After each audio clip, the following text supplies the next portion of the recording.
وروحي أحرفي ولساني عربية حسبي.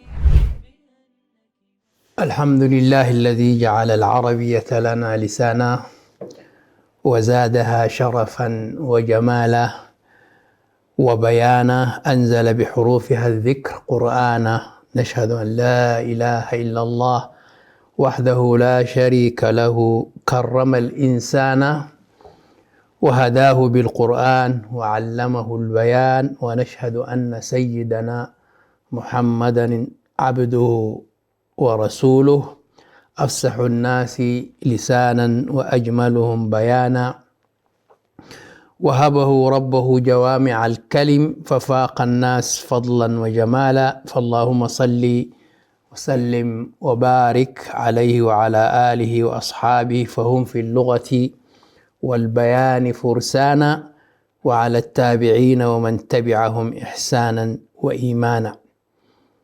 المشاهدون والمشاهدات، السلام عليكم ورحمة الله تعالى وبركاته، وأهلا ومرحبا بكم في حلقة جديدة في برنامجكم في شرف العربية، الذي يأتيكم من قناة سلام الفضائية.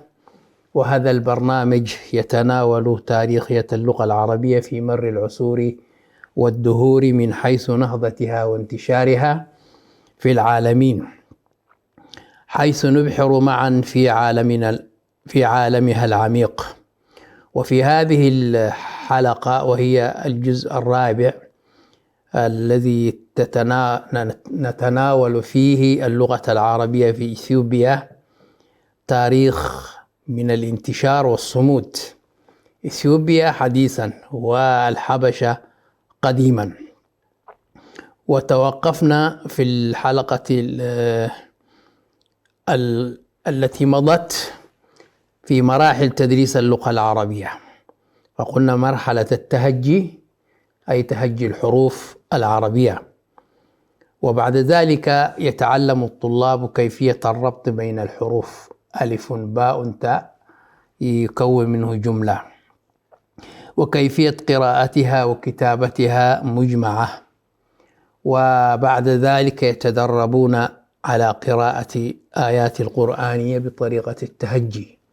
هكذا كان أولئك القدماء في هذه البلاد الطيبة، بلاد الحبشة سابقا وإثيوبيا حديثا، يعتنون بتعليم القرآن الكريم والسنة النبوية وعلوم اللغة العربية. وربما اكتسبت هذه المرحلة تسميتها من هذه العملية، حيث يبدأ الطالب بنطق الحروف وحركاتها. هكذا كانوا يعلمون الأطفال والصغار والكبار الحروف العربية حتى يقرؤون القرآن الكريم ويفهمون معاني السنة النبوية، ثم يقرأها بعد ذلك معا، فيبدأ بتحديد الحرف الأول من الكلمة ثم يحدد. هذه طريقة التعليم، تعليم القرآن الكريم في إثيوبيا. وبعد ذلك ينطق الصوت الناتج من اتحادهما، وهو مخارج الحروف، ويتكرر هذا في الحرف الثاني ثم الثالث حتى تنتهي الكلمة، ثم ينطق الكلمة كلها دفعة واحدة. وهذه طريقة من طرق تعليم القرآن الكريم بالتهجي وربط هذه الحروف مع بعضها البعض. وبعد مدة من التدريب ينتقل الطلاب إلى حفظ سور وأجزاء من القرآن الكريم، ويتمكن بعضهم من حفظ القرآن الكريم كاملا، بينما تكتفي غالبيتهم بحفظ عدد أجزاء منه فقط، ويتوقفون بعدها عن الذهاب إلى المدرسة، وبذلك يصل تعليم الطفل إلى نهايته في هذه المرحلة. ثانيا، المدارس العالية. كانت هنالك مدارس عالية، قبلها كانت المدارس القرآن الكريم أو الخلاوة أو الكتاتيب أو الكتاب. فثانيا من مراحل تعليم اللغة العربية المدارس العالية، وكانت تسمى علم. بعد أن ينهي الطلاب مرحلة التهجي يتوقف كثير منهم عن مواصلة الدراسة، لأن كثير من الناس اللي كانوا يدرسون في الخلاء أو في الكتاتيب أو الكتاب هم من الفقراء، فيقفون في هذا الحد وينطلقون في الحياة، وبخاصة الذين يسكنون المناطق الريفية والبدوية ويكتفون بما حصلوه من معرفة. أما الطلاب الذين يريدون مواصلة دراستهم فإنهم يلتحقون بالمدارس الإسلامية العالية التي تسمى علم. وفي هذه المرحلة أي مرحلة علم يتم تقديم دراسة مكثفة للفقه الإسلامي، وهو ما يتعلم المسلم ما يصح به صلاته وزكاته وحجه وهكذا، مع دراسة التوحيد والتفسير والحديث، وكذلك دراسة المنطق، وحتى يتمكن الطلاب من دراسة هذه العلوم وتحصيلها فلا بد لهم من دراسة النحو وقواعد العربية. ويعد النحو من أهم العلوم اللغوية التي يتم تدريسها، وهو من الفرائض. النحو هو من الفرائض الذي يريد أن يتعلم العلم الديني الشرعي، أن يتعلم قواعد اللغة العربية ما يسمى بالنحو.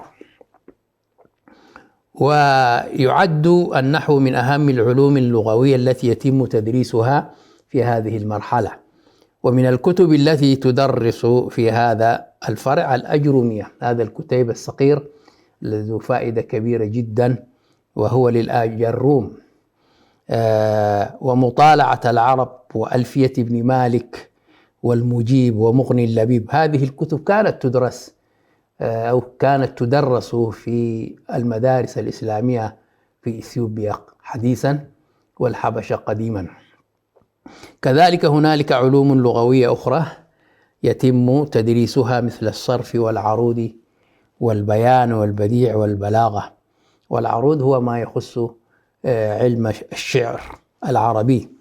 وكما يكتفي معظم الطلاب في المناطق الريفية والبدوية بالمرحلة الأولى، يكرس عدد قليل في المناطق المتمدنة أوقاتا لدراسة رسمية كهذه، حيث يعمل أغلب المسلمين بالتجارة، لكن معظمهم يتعلمون شيئا من التفسير أو الفقه وغيره من العلوم الدينية الإسلامية في أوقات فراغهم في المساء. التجار حينما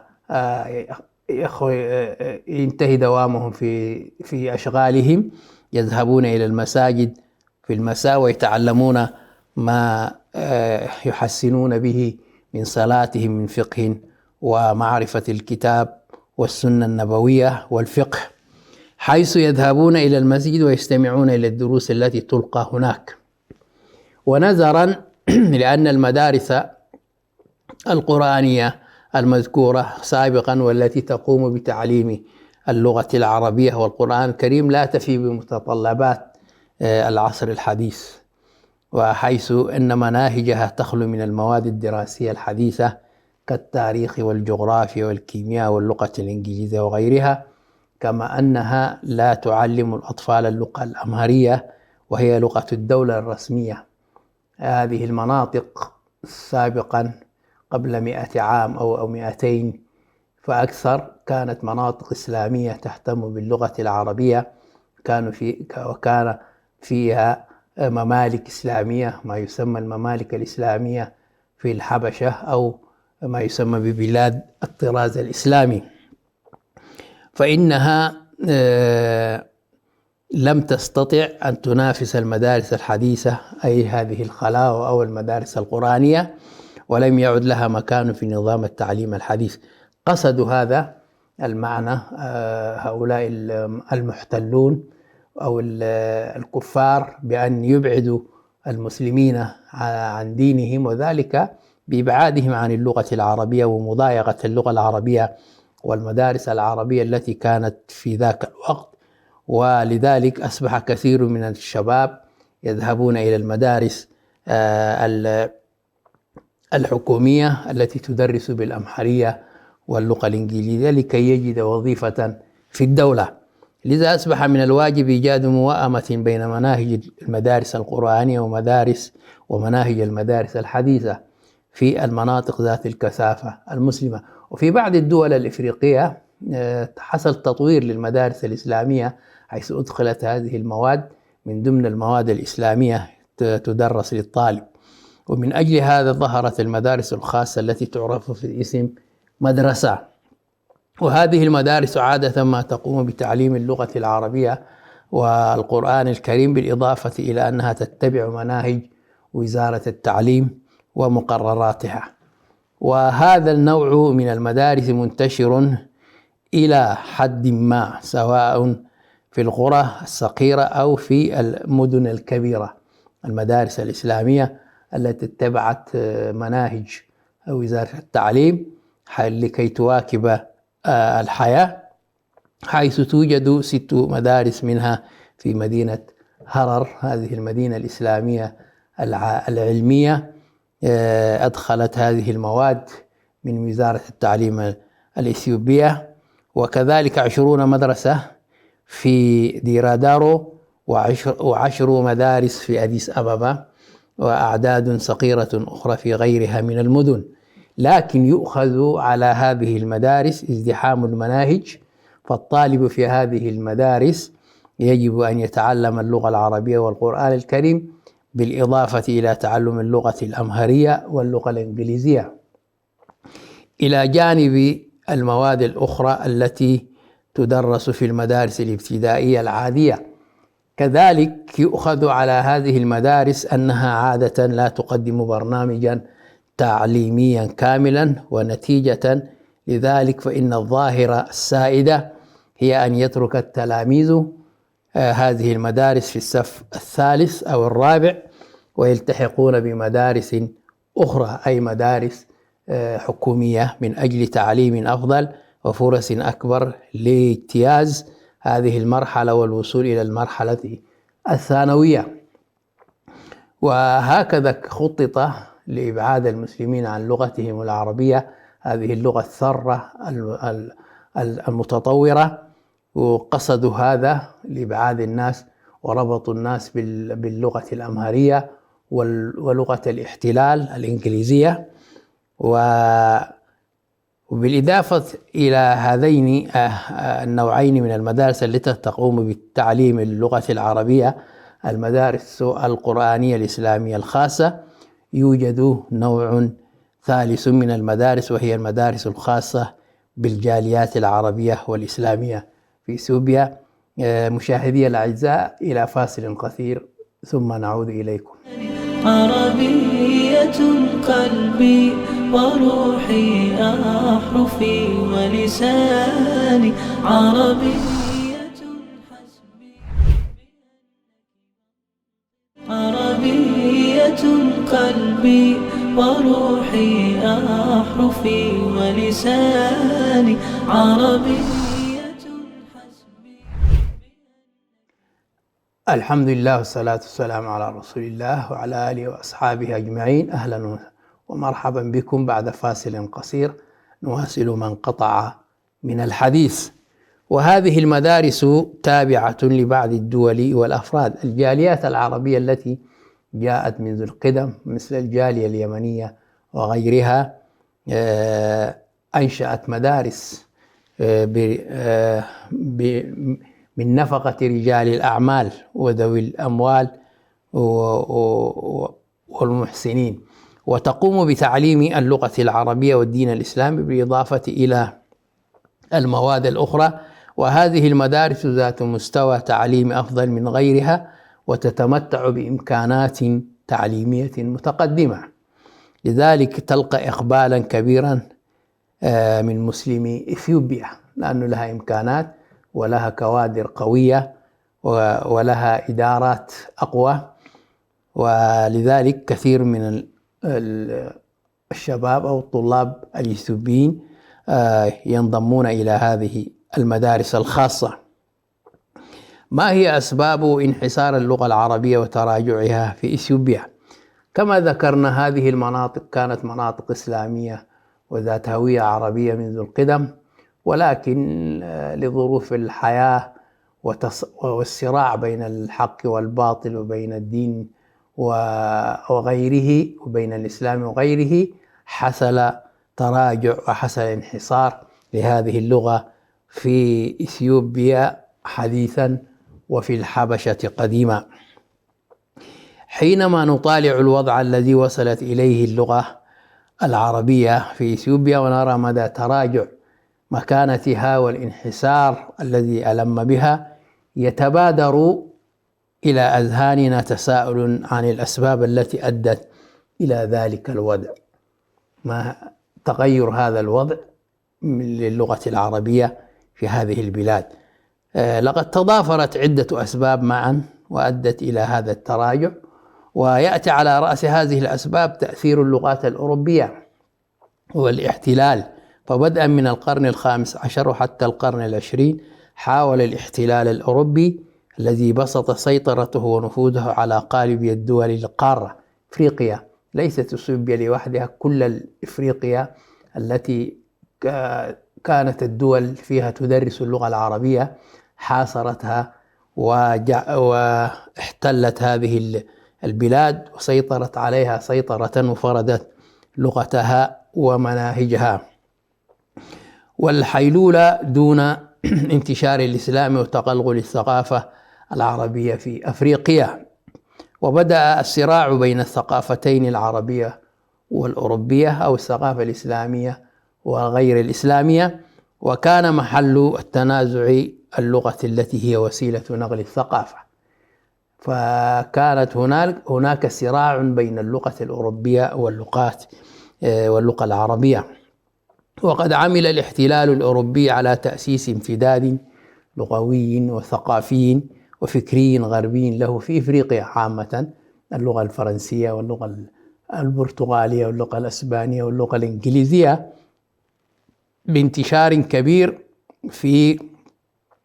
فانتشرت اللغات الأوروبية في دول القارة بشكل كبير، وحظيت اللغة الفرنسية بانتشار كبير في إفريقيا.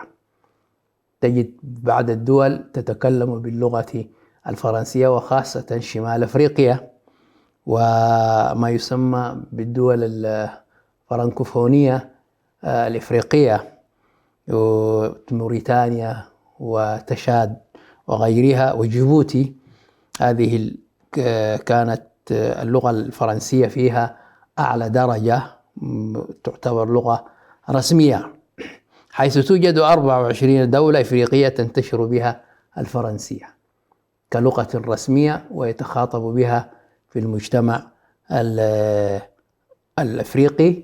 فبدأ من القرن الخامس عشر وحتى القرن العشرين حاول الاحتلال الأوروبي الذي بسط سيطرته ونفوذه على غالبية دول القارة الإفريقية الحيلولة دون انتشار الإسلام وتغلغل الثقافة العربية في إفريقيا. وبدأ الصراع بين الثقافتين العربية والأوروبية، وكان محل التنازع اللغة التي هي وسيلة نقل الثقافة. وقد عمل الاحتلال الأوروبي على تأسيس امتداد لغوي وثقافي وفكري غربي له في أفريقيا، وانتشرت اللغات الأوروبية في دول القارة بشكل كبير، وحظيت اللغة الفرنسية بانتشار كبير في إفريقيا كما ذكرنا، شمال إفريقيا وما يسمى بدول الفرنكوفونية، وهي الدول الإفريقية مثل تشاد وموريتانيا وكينيا، حيث توجد 24 دولة إفريقية تنتشر بها الفرنسية، وتعد اللغة الفرنسية اللغة الرسمية بجانب لغة أو لغتين في الدول التي كانت محتلة فرنسية. كما انتشرت اللغة الإنجليزية أيضا، حيث توجد 21 دولة إفريقية لغتها الرسمية هي اللغة الإنجليزية، من ضمنها إثيوبيا جعلت اللغة الإنجليزية هي اللغة الرسمية بعد اللغة الأمهرية. وتعد اللغة الإنجليزية في أكثر اللغات انتشارا، وبعض الدول اتخذتها لغة رسمية لها. كذلك انتشرت اللغة الأسبانية واللغة البرتغالية في الدول المحتلة التي كانت تابعة لهما. هؤلاء الدول التي جاءت واحتلت بلاد إفريقيا نشرت فيها وأرست فيها قواعد اللغة الأوروبية.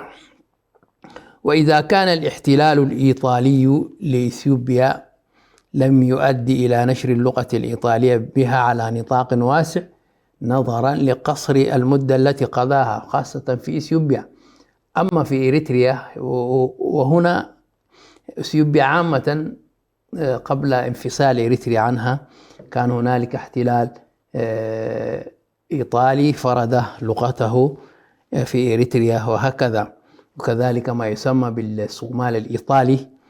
فلكن في إثيوبيا عامة لقصر المدة التي قضاها فيها ولم تتح له الفرصة للقيام بمثل هذا التأثير الكبير، فإن الإيطاليين قد تركوا أثرا لغويا غير هين، حيث انتشرت اللغة الإيطالية بين عدد من سكان إثيوبيا واستعملت الإيطالية لغة تعامل، هذا يقصد هو أريتريا، وخاصة في مجال العمل والصناعة.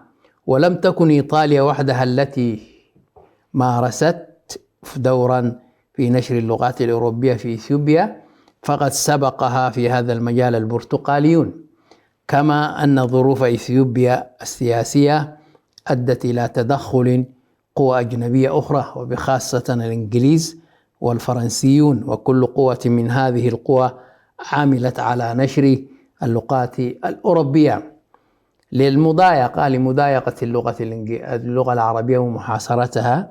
نشروا هذه اللغات في إثيوبيا كل حسب توجهه، وكان كل ذلك على حساب اللغة العربية. وقد لجأت القوى الاحتلالية إلى وسائل مختلفة لتحقيق أهدافها.